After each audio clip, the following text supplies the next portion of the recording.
Le maire de Cayenne étant absent puisqu'elle est hors du département, je me suis bien entendu portée volontaire tout de suite quand elle me l'a proposé. Je lui ai dit mais forcément, même si tu me l'avais pas demandé, moi j'y aurais été. Alors, je connais une phrase très simple, enfin une chanson même. Ils ont partagé le monde, plus rien ne m'étonne, plus rien ne m'étonne. Plus rien ne m'étonne. Et oui, ils ont partagé la Guyane, n'est-ce pas? Ils nous ont séparés. Il faut bien sûr, on parle de Maripasoula, on parle de Kanopi, mais on parle aussi de Cayenne, parce que nos enfants de Cayenne ne connaissent pas Saint-Laurent. Nos enfants de Cayenne ne connaissent pas Kanopi. Nos enfants de Cayenne ne connaissent rien de l'Ouest. Donc, je dis bien, ils ont partagé le monde. Et c'est à nous maintenant de réunir toutes ces communes, tous les Guyanais. C'est un seul Guyanais qui existe, voilà.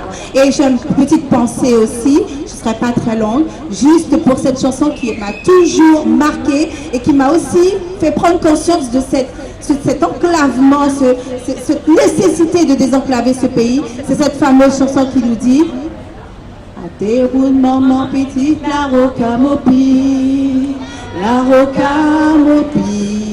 Il est sorti moun. Donc allez ces autres qui sa parole là, les autres connaissent la suite. Une belle langue est plus fort parce que nous avons un artiste chanteuse en plus. Parce que nous avons un petit morceau calme, un petit morceau, hein. Mais il met ta route qui chante là. Merci. Bonjour tout le monde. Donc Anatole Marc-Olivier, secrétaire général de Guyane Rassemblement.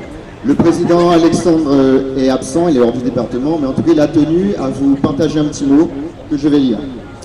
Chers amis, chers camarades, c'est à regret que j'ai dû renoncer à participer à cette grande marche de soutien pour le désenclavement total de l'intérieur de la Guyane et pour la connexion de toutes les communes isolées avec le littoral. Cet objectif, nous avons tous rêvé.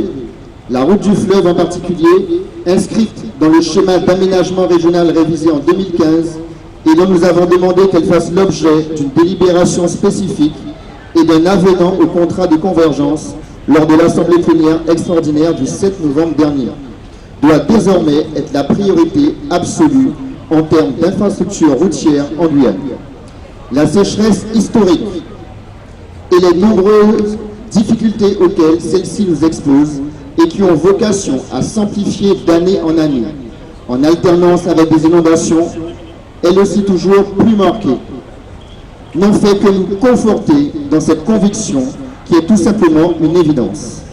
La situation actuelle est anachronique, en même temps qu'elle est une insulte à l'ensemble des habitants de l'Ouest, mais aussi du centre et de l'Est de la Guyane, confrontés à un isolement qui n'est plus acceptable, qui n'est plus supportable. La route Papaïcheton-Maripasoula sur laquelle l'État s'était engagé en 2020 doit être achevée dans les plus brefs délais, ainsi à terme que l'axe Apatou-Papaïcheton historiquement, et comme ne cesse de le rappeler le collègue Pierre Désert, l'axe Bélizon-Saül-Maripasoula a toujours été un objectif de la classe politique guyanaise.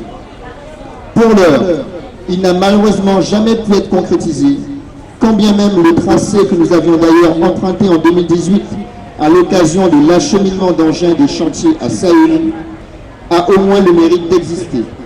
Cette route constitue pourtant un enjeu majeur, non seulement de désenclavement des habitants du centre de la Guyane, mais aussi de libération du Bar-Célestin.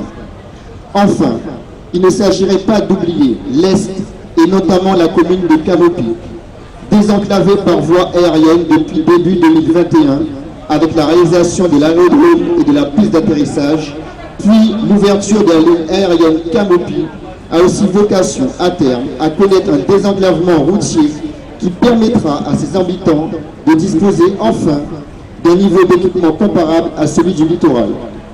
Tous ces sujets, vous le savez, me tiennent particulièrement à cœur. C'est la raison pour laquelle je me faisais fort d'être parmi vous aujourd'hui.